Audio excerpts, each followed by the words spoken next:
Tapi dikorbanin rakyat kecil. Proyek-proyek itu yang sulit.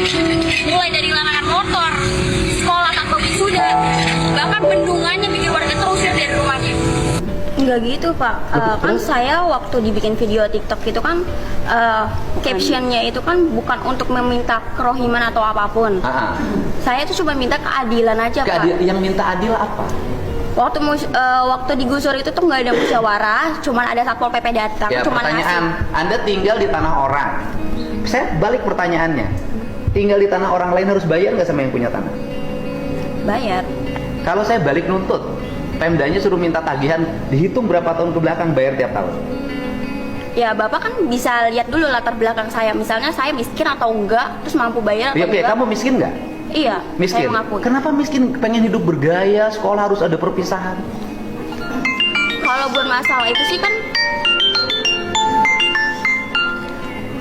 Ya kan kamu miskin. Ya kan kamu merasa miskin. Kenapa orang miskin nggak prihatin? gini Pak, mohon maaf ya Pak ya, saya bukannya menolak kebijakan Bapak, saya Bukan kebijakan saya, itu kebijakan bupati. Iya, maksudnya apapun itu saya mendukung, cuman jangan dihapus Pak, nggak semuanya orang itu kan bisa terima.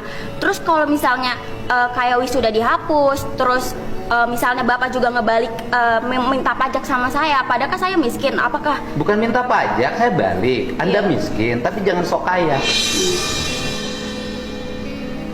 Orang miskin tuh prihatin membangun masa depan. Seluruh pengeluaran ditekan, digunakan untuk yang positif. Bisnis, pengembangan diri. Lah ini rumah nggak punya, tinggal di bantaran sungai. Orang tua yang lain itu menyambut gembira ketika wisuda dihapus. Keluarga ini menolak wisuda dihapus. Ya kalau gitu saya nggak usah bantu kerohiman.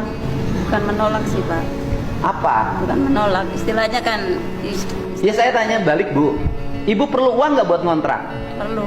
Kalau ibu buat ngontrak aja nggak punya, ngapain protes-protes wisuda harus ada? Kan logikanya harus dipakai. Hidup tuh jangan sombong gitu loh. Ibu buat ngontrak aja nggak punya, tapi ibu merasa bahwa wisuda lebih penting. Saya lebih penting mana? Kontrakan untuk tempat tinggal apa wisuda? Tempat tinggal Pak. Iya loh. Anda teriak-teriak nggak punya untuk ngontrak, tapi satu sisi anaknya protes harus ada wisuda. Saya kan pusing dengerinnya. Sebetulnya itu kan tanpa kita ketahui ya Pak ya. Enggak. Ini kan ibunya mendukung, Pak. Iya, iya. Ibu mendukung saya, ibu saya tanya semua. Ibu setuju nggak kebijakan saya sekolah nggak usah ada wisuda, nggak usah ada studi tur biar Setuju Pak. Iya, Jadi banyak banget Iya, Pak. jadi orang mampu Pak. Iya, membebani orang tua. Lah kemarin kan ada yang nangis-nangis tuh di podcast saya di TikTok saya ada kan, karena tidak mampu bayar 5,4 juta. Loh, saya ini sayang sama rakyat. Ini rakyat Jabar nggak akan berubah nasibnya kalau nggak dirubah pola hidupnya. Artinya gini loh, kan banyak akibat kebutuhan saya ini nanganin udah ratusan. Untuk biaya wisuda pinjam 2 juta ke Bank Emok. Iya Pak, memang Pak. Mau kagak mau tuh buat anak tuh orang tua. Iya. Banyak yang begitu. Ada Pak. Hah? Iya yang nggak ada ada. Jadi pinjam. Hah? Jadi ada Ini kan Bank Emok semua. Bagian. Ini tuh gimana? Ini kan harus jujur dan berpikir. Emang iya saya pernah. Oke. Iya.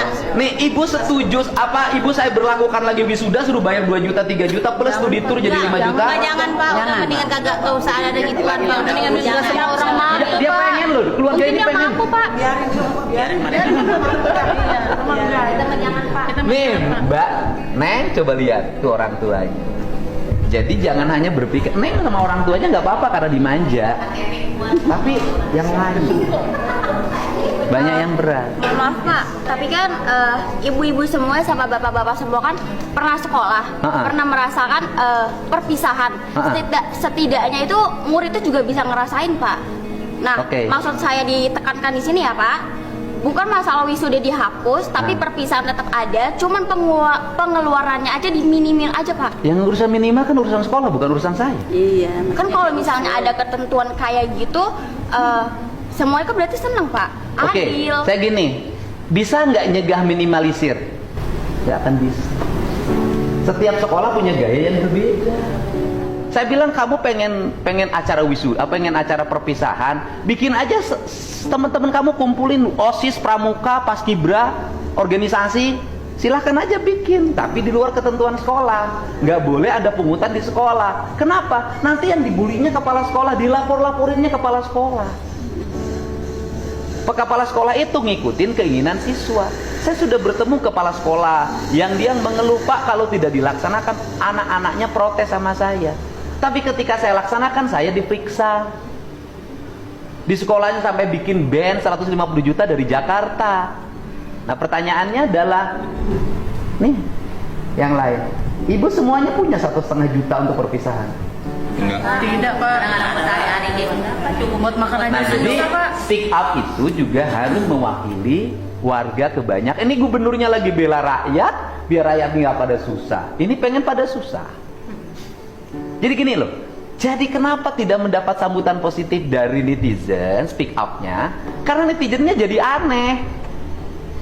Karena speak up menentang kebijakan gubernur, yang kebijakan itu sangat meringankan beban orang tua. Jawa Barat itu sekarang ranking pertama Bank Emok, ranking pertama pinjol. Hari ini pagi-pagi saya sudah dikejar-kejar sama orang yang korban koperasi eksis.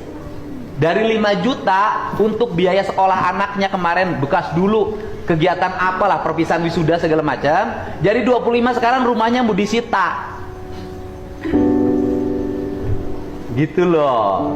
Jadi kan saya tuh jadi melihat pemandangan menjadi aneh. Buat ngontrak rumah aja nggak punya, ini masih ngurusin pengen wisudaan sama perpisahan.